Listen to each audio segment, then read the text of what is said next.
is Tony Power. I'm 81 years of age. I reside at the Douglasdale Retirement Village.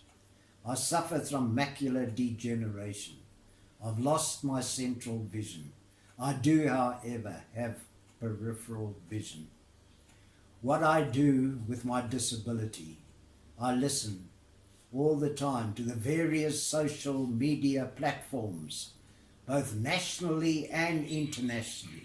And what I have observed and listened to, we have a tremendous amount of young South Africans with a tremendous amount of ability, skills, and brilliant minds, which we can use to help us solve our various problems. And that is not forgetting the senior citizens who have life skills, who have been around the block many, many times. We can draw on their knowledge, their wisdom, their leadership to help us make South Africa a wonderful place to stay in. I'd like to relate a story that I was involved in the late 70s and early 80s. A young man appeared on the scene, leading 1 million workers. We had a militant management. We had a militant union force. We had a militant government. South Africa was on the verge of imploding. We had to negotiate a deal. In negotiation, you get winners and losers. We had to forget about that.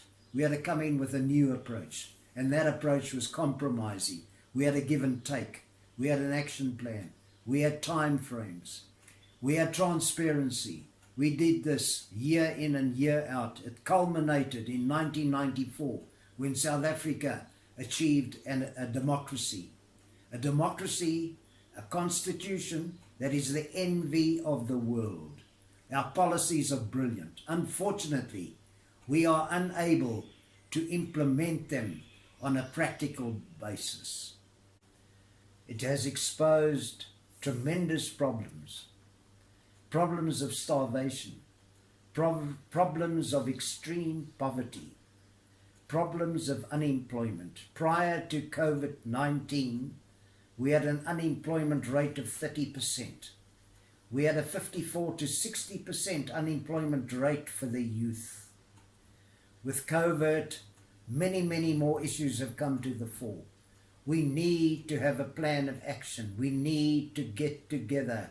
We need to start collaborating. We need to start consulting. We need to have dialogue. And the only way to do that is to get around the table, like we did in the late 70s. Put our problems on the table and thrash them out. We need an action plan. We need to have time frames. And we need to have transparency so the nation can see the progress being made. If you look back, we've never introduced anything like that in the past. The man I referred to in my little story in the late 70s was His Excellency, the Honourable Cyril Matamela Ramaphosa, our President. In my view, he has become a world statesman. He has shown his mettle. We need to support him. We need to muster everything to support him. We need to help him along the way. In conclusion, I'd like to give you an Irish blessing.